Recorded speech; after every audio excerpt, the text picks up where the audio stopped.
નડિયાદના સંતરામ મંદિરથી 20 તારીખે આશીર્વાદ લઈને નીકળેલા આ 27 સ્કેટર્સ અને 3 કોચની ટીમ 5 દિવસની કપરી મુસાફરી બાદ અંબાજી પહોંચી છે।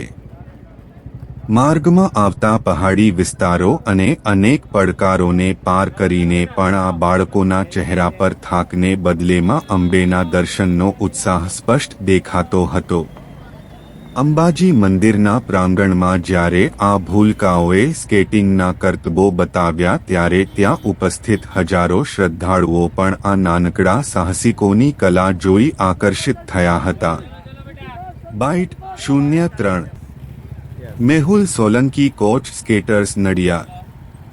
બાળકોના કોચ અને વાલીઓના જણાવ્યા અનુસાર આ યાત્રાનો મુખ્ય ઉદ્દેશ્ય બાળકોને ડિજિટલ ગેમ્સ અને મોબાઈલથી દૂર રાખી મેદાની રમતો તરફ વાળવાનો છે। 2036માં અમદાવાદ ખાતે યોજાનારી ઓલિમ્પિક માટે અત્યારથી જ બાળકો તૈયાર થાય અને ગુજરાતનું નામ રોશન કરે તેવા મક્કમ નિર્ધાર સાથે આયોજન કરવામાં આવ્યું હતું। પહાડી રસ્તાઓ પર સ્કેટિંગ કરવું અત્યંત કપરું હોવા છતાં બાળકોની શ્રદ્ધા અને જીતવાના જઝ્બાએ અંતર કાપવામાં સફળતા અપાવી છે।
बेटा थोड़ो थोड़ो हेलमेट ऊपर ले लियो थोड़ो थोड़ो हेलमेट ऊपर स्कार्फ पहनो હોય તો જાવાનો વેદને ગોજગમાયા અગ્નિ દેવા માનવા ભદ્રં કારણે બેશ્રણુયા દેવા ભદ્રં પસેવા છબિજોદતા સેનૈ રંગૈ કૃષ્ણવા ગોસસપદાયા શાંતિ વિશ્વે દેવા શાંતિ બ્રહ્મ શાંતિ સર્વભૂ શાંતિ શાંતિ રે ले लो ले लो चलो चलो चलो चलो चलो चलो चलो चलो चलो आगे चलो चलो चलो बेटा चलो आओ आओ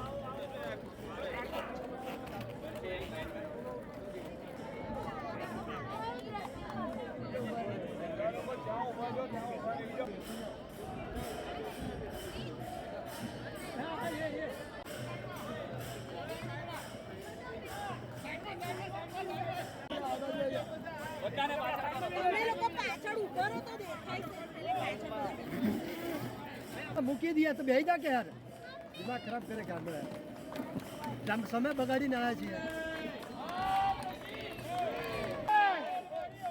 जय जय अम्बे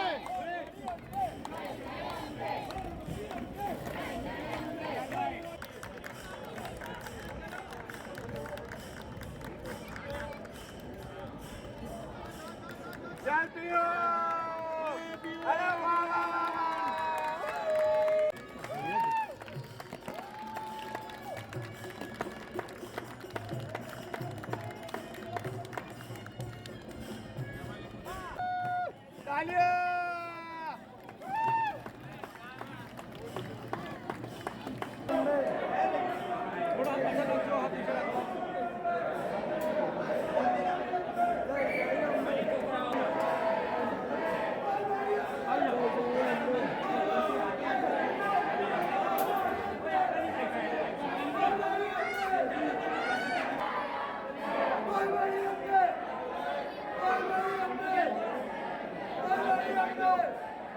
મારું નામ પવન પટેલ છે. હું સેકન્ડ બ્લુ ગ્રેડમાં ભણું છું અને અમે સ્કેટિંગ કરતા અંબાજી જઈ રહ્યા છે. અમે ટોટલ 27 છોકરાઓ છે અને 3 કોચ છે. અને આજે તમે અંબાજી આવ્યા છો, કેવું લાગે છે? એ બહુ સારું લાગે છે. આજે માતાજીના દર્શન કરશો, શું માનશો ને સપનું શું છે તમારું? અમારું સપનું અમે મોટા થઈને ઓલિમ્પિક્સમાં જઈશું સ્કેટિંગ માટે. આજે માતાજીને વિશેષ પ્રાર્થનામાં શું કરશો, શું માંગશો માતાજી જોડે? અમે આવું ઓર કરી શકીએ આગળ, અંબાજી આગળ યુએસએમાં બી જઈ શકીએ સ્કેટિંગ કરતા, બીજું અમેરિકા બી જઈ શકીએ, ઓલિમ્પિક્સમાં જઈ શકીએ. અમારો સૌથી મોટો હેતુ એ છે કે 2036 ની અંદર આપણા ગુજરાત અમદાવાદની અંદર ઓલિમ્પિક થઈ રહ્યો છે, તો ઓલિમ્પિકને ધ્યાનમાં રાખી સ્પોર્ટ્સની જાગૃતિ થાય. અને અમારી ઈચ્છા એવી છે કે ગુજરાતનો કોઈ પણ વિદ્યાર્થી કે ઓલિમ્પિકની અંદર સ્કેટિંગની સાથે બીજી કોઈ પણ ગેમમાં પાર્ટ લે તો આપણે ગુજરાતનું નામ રોશન થાય. અને સૌથી મોટી વાત એ થાય છે કે બધી સ્કૂલોમાં એક્ઝામ પતી ગઈ છે, તો મારા સ્ટુડન્ટ મારી પાસે આવ્યા, સર સવારે બેસીને ઘરે શું કરશું? એક કે હું મોબાઈલ જોઈશ, કોઈ ટીવી જોઈશ. પછી એક છોકરો આવ્યો, સર આપણે કામ કરે. મેં કહું હા બેટા. તો કે સર આપણે સ્કેટિંગ કરતા હોય કે જઈએ કે 2-4 પ્રવાસ કરે કે સ્કેટિંગ યાત્રા કાઢે કે છે, બધા પગપાળા સંઘ કાઢે છે, કોઈક સાયકલ ચલાવે છે, તો આપણે બધા સ્કેટિંગ આવડે છે, આપણે બધા સ્કેટિંગ યાત્રા કાઢે. મેં કીધું કે બેટા. પછી મેં મારા પેરેન્ટ્સે વાત કરી, અમારા નડિયાદના જે ધારાસભ્ય પંકજભાઈ દેસાઈ સાહેબ છે એમને વાત કરી, અમારા વોલેટ એમને વાત કરી.